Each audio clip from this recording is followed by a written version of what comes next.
Hello दोस्तों, सुनो कहानी चैनल में आपका स्वागत है। आज हम सुनेंगे मालती जोशी की लिखी हुई बहुत ही प्यारी कहानी उफान। पोस्टमैन की आवाज़ सुनकर माँ जी बाहर आई। 2 चिट्ठियाँ थीं, दोनों ही बहू की थी। एक उनके लिए, एक हरीश के लिए। हरीश का लिफाफा उन्होंने उसकी दराज में रखकर इतनी ज़ोर से उसे बंद किया मानो अपना सारा रोष उसी निर्जीव लकड़ी के टुकड़े पर निकाल रही हूँ। फिर अपना वाला कार्ड टुकड़े टुकड़े करके खिड़की से बाहर फेंक दिया। एक बार पढ़ा भी नहीं। उनका बस चलता तो हरीश की चिट्ठी का भी वही हाल होता। शुरू शुरू में 2-3 चिट्ठियाँ उन्होंने सचमुच गायब कर दी थी। हरीश दफ्तर से लौटकर रोज़ दराज देखता, फिर चुप रह जाता। एक दिन आखिर उसने कह ही दिया, अम्मा मैं दफ्तर के पते से चिट्ठियाँ मंगाया करूँ तो तुम्हें बुरा तो न लगेगा। हरीश एकदम अपने पिता पर गया है। वाद विवाद के फेर में नहीं पड़ता। जो कुछ कहना है एक शब्द में कहकर चुप हो जाता है। वे लेकिन शर्म से पानी पानी हो गई थी। अपने इस घुन्ने लड़के के सामने अपनी चोरी पकड़े जाने का एहसास उन्हें बहुत दिनों तक घेरे रहा था। तब से चिट्ठियाँ चुपचाप दराज में पहुँचने लगी। बहू की चिट्ठी को वह हवा पर सवार होकर इधर उधर होते देखती रही। मुआ कार्ड जल्दी से उड़ता भी नहीं। इससे तो शाम को सिगड़ी के नीचे डाल देती तो ठीक था, पर उतनी देर भी उसे अपने पास रखने की उनकी हिम्मत नहीं पड़ी। लगता था पास रहने पर वह पढ़ने का लोभ संवरण न कर पाएंगी। तब बहू की शहद भीनी बात उन्हें अपने साथ बहा ले जाएंगी। अपनी मिठ बोली बहू की याद आते ही मन न जाने कैसा होने लगा। उसकी पहली चिट्ठी आई थी तब वह पूरे मोहल्ले में दिखाती फिरी थी। बहू के पीहर जाने पर इन्हीं चिट्ठियों के सहारे तो वह उनके पास बनी रहती। राम श्याम के जन्म के बाद से तो उनका मोह इतना बढ़ गया था कि 8वें दिन चिट्ठी नहीं आती तो बेचैन हो उठती। हरीश के पास पत्र आता तो वे दिन भर घड़ी की ओर देखती रहती। दफ्तर से लौटकर हरीश ज्यों ही पत्र खोलता वे वहीं पहुंच जाती और अधीरता से पूछ बैठती, क्यों रे, क्या लिखा है उसने? तब हरीश बेचारा लड़कियों की तरह शर्म से लाल हो उठता और अपनी बेवकूफ़ी पर माँ जी खुद ही झेप जाती। बहुत पुरानी बातें तो नहीं हैं ये, फिर भी लगता है पता नहीं कब का किस्सा है यह सब। पता नहीं उनकी ममता का, स्नेह का झरना एकाएक कैसे सूख गया। बहू के भाई की शादी में क्या गई कि अपनी सारी खुशी ही लौटा कर लौटी थी। कितनी मनोहार कर करके बुलाया था समधी जी ने, कितने आदर मान के साथ स्वागत किया था, कैसी कैसी खातिर की थी। लौटी तो कितना कितना सामान दिया था। नई भाभी के साथ कुछ रोज़ रह लेने के बहाने बहू वहीं दिल्ली में रह गई थी। माँ जी और हरीश लौट आए थे। रात को पहुंचकर चिट्ठी लिखते हुए हरीश ने पूछा, छाया के पापा को चिट्ठी लिख रहा हूँ, तुम्हारी ओर से आशीष वगैरह तो लिख दिया है, और कुछ लिखवाना है? वे चुप। कब तक भेजने के लिए लिख दूँ? हरीश ने फिर पूछा। वे जैसी फट पड़ी, लिख दे, अपनी लाडली को वहीं रख ले, यहाँ भेजने की कोई ज़रूरत नहीं है।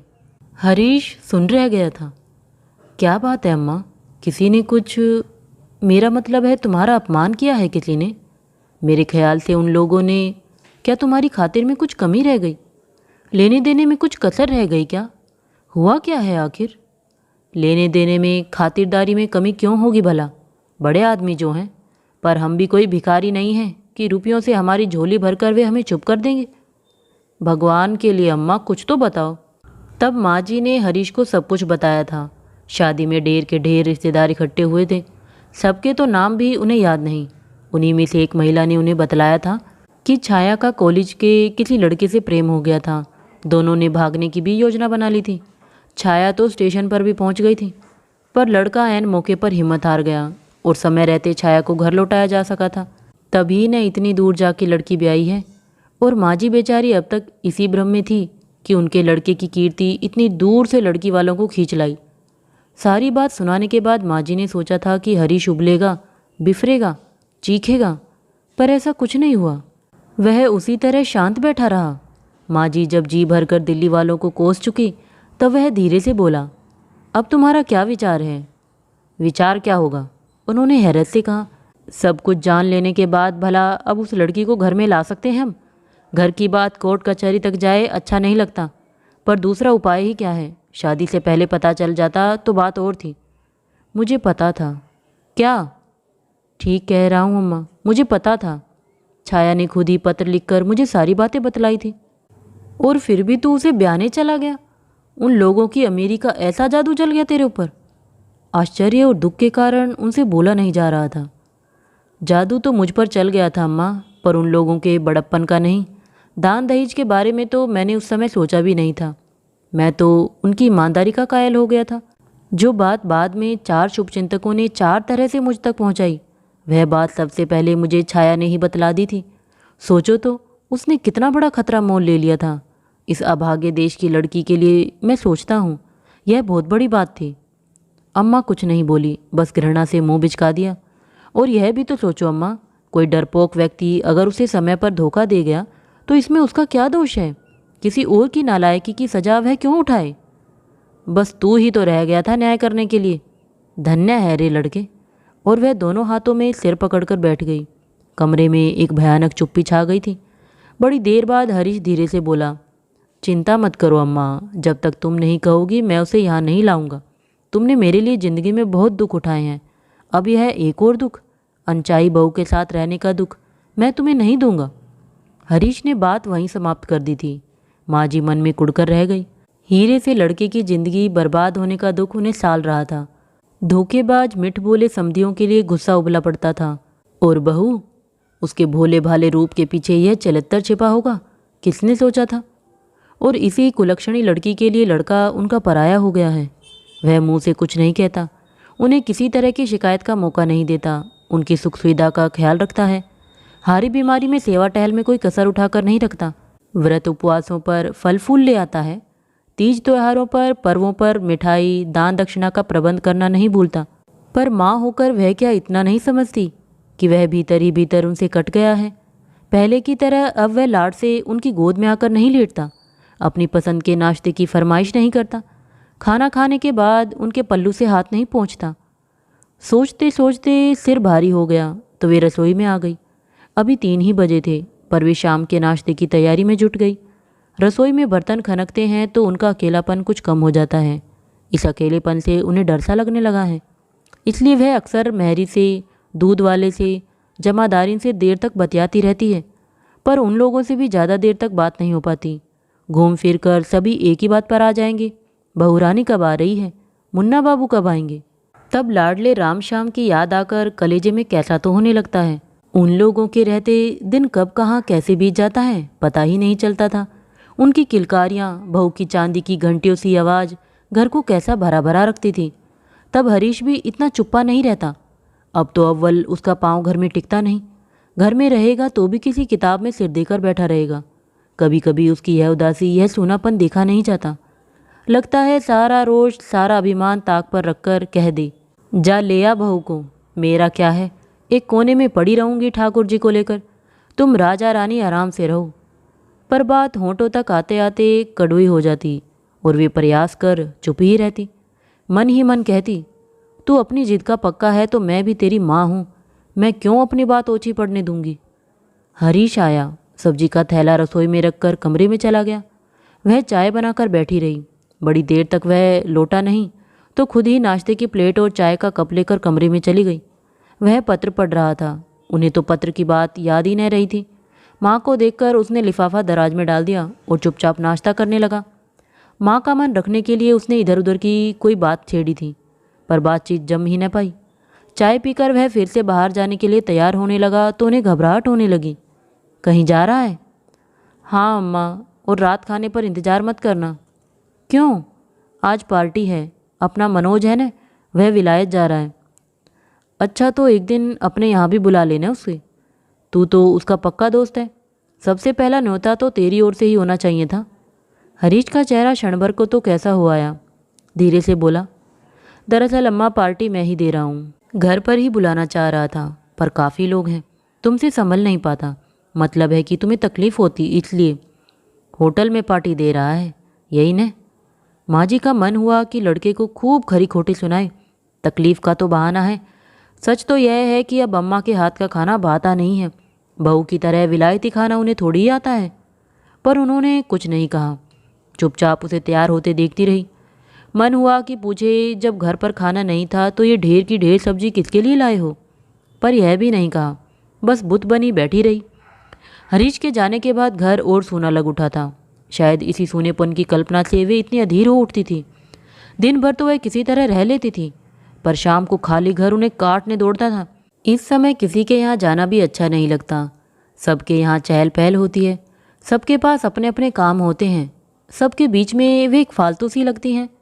आज तो रात को खाने का भी कुछ झंझट नहीं था, फुर्सत ही फुर्सत थी। सारे घर की बत्तियां जलाकर वे बाहर जाकर दरवाजे में बैठी रही, सड़क की रौनक देखती रही। पाए लागी काकी? उन्होंने चौंक कर सिर उठाया। मकान मालिक की बहन कांता अपने छोटे बच्चे के साथ खड़ी हुई थी। अरे कांता बेटी, आओ आओ, उन्होंने उल्लसित स्वर में कहा। इतनी लंबी शाम काटने का एक सहारा सा मिल गया था उन्हें। उसकी आवभगत करने में, उससे बातें करने में काफ़ी समय निकल गया। भैया नहीं लौटे क्या अभी? जरा देर बाद कांता ने पूछा। भाभी नहीं है तो क्या दफ्तर में ही बैठे रहते हैं? माँ जी को लगा जैसे किसी ने उनके मर्म पर ही चोट की है। वो नहीं है तो क्या बूढ़ी माँ तो बैठी है, उसके लिए तो समय पर आना ही पड़ता है। मुझे तो बिन्नी जरा देर हो जाए तो फिक्र होने लगती है। अभी अभी तो बाहर गया है, किसी पार्टी में गया है। उन्होंने लंबी चौड़ी सफाई दी। उनसे एक काम था, आप ही से कहे जाती हूँ। सुबह शायद न आ पाऊँ। बताओ। आज के पेपर में एक स्कूल का विज्ञापन निकला था, खंडवा में है। आप लोग तो वहीं के हैं, अगर भैया किसी को जानते हो तो मेरे लिए कोशिश कर देवें। तू नौकरी करेगी? माँ जी को इतना आश्चर्य हुआ। बड़े घर की बेटी है, खाते पीते घर की बहू है, इसे क्या गरज आ पड़ी? फिर याद आया पति 3 साल के लिए अमेरिका गए हैं, इसलिए अपने चारों बच्चों को लेकर वह पिछले साल से यहाँ आ गई है। अकेले समय नहीं कटता होगा। कांता से बोली, नौकरी ही करनी है तो इतनी दूर जाने की क्या ज़रूरत है लल्ली, यहीं ढेर सी नौकरियाँ मिल जाएंगी। सेठ जी तो कितनों को जानते पहचानते हैं। यही तो बात है काकी, मैं दादा से कहना नहीं चाहती, और मैं यहाँ नौकरी चाहती भी नहीं। कहीं बाहर ही मिले तो अच्छा है, यहाँ रहकर अलग घर लेना भी अच्छा नहीं लगता। माँ जी का माथा ठनका। क्यों री, कुछ खटपट हो गई क्या भाभीयों से? नहीं, खटपट तो नहीं हुई, पर अब तुमसे क्या छुपाना काकी। लड़की तो मेहमान की तरह आए तो अच्छी लगती है, यूँ हमेशा के लिए घर। हाय हाय, ऐसा कुबोल क्यों बोलती है? भगवान करे तो अपने घर में 100 साल तक राज करे। 2-3 साल की तो बात है, अभी आए जाते हैं कुंवर जी। ये तुम कह रही हो काकी, पर उन लोगों को इतना सब्र कहाँ है। उन्हें तो लगता है मैं हमेशा के लिए उनके गले पड़ गई हूँ। तुम्हें क्या बताऊँ घर में कैसा व्यवहार हो रहा है। पुरुषों की तो आंखों में यह सब आता भी नहीं। मैं भी उन लोगों से कहने जाऊँ अच्छा नहीं लगता। जीजी कुछ नहीं कहती? अम्मा, सबसे ज़्यादा दुख तो उन्हीं के कारण है। चुपचाप सब देखती रहती हैं पर कुछ नहीं कहती, उल्टे मुझी को सुनाती है कि तू तो कल को अपने घर चली जाएगी। मुझे तो इन्हीं बहुओं से निभा करना है, मैं क्यों बुरी बनूं? बोलते बोलते कांता का गला भर आया। माँ जी की आंखें भर आई। दूध वाले ने आवाज़ दी तो कांता की रामायण थोड़ी देर को रुकी। माँ जी के हाथ में भरी हुई दूध की पतीली देखकर उसने फिर कहा, दूध की ही बात ले लो काकी। घर में 2 भैंसें लग रही हैं, पर मेरे बच्चों के हिस्से में वह काढ़ा आता है चाय का। छोटके को भी 1 गिलास दूध नहीं मिल पाता। क्यों, क्या होता है इतने दूध का? कमरों में पहुंच जाता है, रसोई में इतना सा आता है, उसी से दिन भर काम चलता है। यूं तो देवरानी जेठानी दिन भर लड़ती रहेंगी, पर मेरे वक्त बिल्कुल माजाई बहनें बन जाती हैं। इससे तो ससुराल में रह जाती तो अच्छा था, पर इतनी बड़ी नाक लेकर आई थी, अब किस मुँह से जाऊँ। कांता के जाने के बाद भी बड़ी देर तक उनका मन उदास बना रहा। कांता तो पीहर में थी और उसके पति सिर्फ कुछ सालों के लिए परदेश गए थे। उन्होंने तो पति के पीछे पूरे 15 बरस देवरानी के राज्य में बिताए थे। रसोई से लेकर जचकी तक कौन सा ऐसा काम था जो उन्होंने नहीं किया था। पर छोटी का मुंह हमेशा चढ़ा ही रहता, जिस तिस से कहती फिरती, हमें तो बहना 2-2 गृहस्थी पालनी होती है। देवर लेकिन सतयुगी थे, भाभी को पूजते थे, हरी को अपने सामने ही रखते, अपने साथ खाना खिलाते। पर वे ठहरे मर्द मानुस, वे क्या जाने कि किसकी दाल में घी है, किसकी रोटी चुपड़ी नहीं है, किसके दही में कितना शक्कर है, दूध में कितना पानी पड़ा हुआ है। घर में नित नई चीज़ें बनती, उन्हें खुद ही खटकर बनानी होती थी। पर हरीश की थाली में बस 1 आध बार ही वे जाती, बाकी सब छोटी के बच्चे चट कर जाते। कई बार चोरी चुपके माँ जी ने बेटे को कुछ खिलाना चाहा तो उसने साफ इनकार कर दिया। बचपन से ही बड़े तेवर वाला था वह। कॉलेज की पढ़ाई के लिए जब पहली बार शहर गया था हरीश, तो चिंता के मारे माँ जी खाट से ही लग गई थी।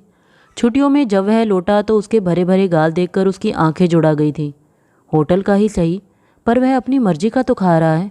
रोज किसी की कड़वी जहर बातें तो सुननी नहीं पड़ती। हर कोर पर कोई टोकता तो नहीं है। छोटी लेकिन जलबुन गई थी। और लोग तो घर छोड़कर दुबला जाते हैं, पर इधर देखो, अरे हम तो पराए हैं, पर माँ की तो याद आई होती। सच बहुत परेशान किया था उसने। बेटे के राज में इतना सुख मिला कि पिछला दुख दर्द उन्हें भूल ही गया था। आज कांता की बातों से पुराने घाव फिर से हरे हो गए और उनका रोम रोम छोटी को कोसने लगा। लाख दुश्मनी निभाई उसने, पर मेरे बेटे के भाग्य में विद्या थी, ओहदा था, सो तो उसे मिलकर ही रहा। उसके अपने बेटे तो 10वीं तक भी घिसटते हुए पहुँचे हैं। मोहल्ले भर में कहती फिरी है, हमारी सारी कमाई तो राजकुमार को पढ़ाने में खर्च हो गई, अपने बच्चों का हाथ खाली ही रहा। सब बकवास है। बच्चे इस लायक हों तो पहले, जैसा किया है वैसा ही तो भरेगी। अब देख देख कर जलती है। हरीश की शादी में आई थी तो बहू को देखकर, दान दहेज देखकर आंखें फटी की फटी रह गई थी। और यकायक उन्हें लगा कि छोटी की बुरी नज़र ही उनके संसार को छिन-भिन कर गई है। यूँ दिखाने को तो बड़ी तारीफ के पुल बांधती है हमेशा, पर ज़रूर ही उनकी जान जल गई होगी। अब यह नया किस्सा सुनेगी तो उसके कलेजे में कैसी ठंडक पड़ेगी। दूध जलने की गंध से उनका ध्यान खींचा। अपना बुढ़ापे का शरीर ठेल ठाल कर वह रसोई तक पहुंची। तब तक पता नहीं कितना उफन गया था। फर्श पर दूध ही दूध हो रहा था। इतना गुस्सा आया उन्हें गैस के चूल्हे पर, मरा राक्षस की तरह जलता है। फिर याद आई कांता की, उसी के सामने दूध लिया था। जरूर उसी की नज़र लग गई है आज। उसके बच्चों को दूध नहीं मिलता तो मेरे बच्चों को भी टोक लगा गई। दूध की ओर टुकुर टुकुर देखता हुआ कांता का छोटा बच्चा उनकी आंखों में घूम गया। एक कप दूध उसे पिला ही देती तो ठीक था। धीरे धीरे कांता के बच्चे की शक्ल उनके राम और श्याम में बदल गई। लगा जैसे वे भी मामा के बच्चों की ओर टुकुर टुकुर ताक रहे हैं, एक कप दूध के लिए। फिर याद आई बहू। मुझ जैसी कटकरेजी भी तो नहीं कि छाती पर इतना दुख सह ले। बच्चा गिर पड़े तो पहले खुद रोने बैठ जाएगी, सामने वाला उसे चुप कराए कि बच्चे को बुखार आ जाए तो आधी बीमार ये खुद हो जाएंगी। कांता की तरह होशियार भी तो नहीं है कि। और उन्हें अपनी अकर्मण्य, भावुक, भोली भाली बहू पर बेहद गुस्सा आने लगा और वे रगड़ रगड़ कर फर्श पोंछने लगी। यह क्या हुआ अम्मा, दूध फैल गया क्या? हरीश ने घर में पांव देते ही पूछा, पर वे नहीं बोली।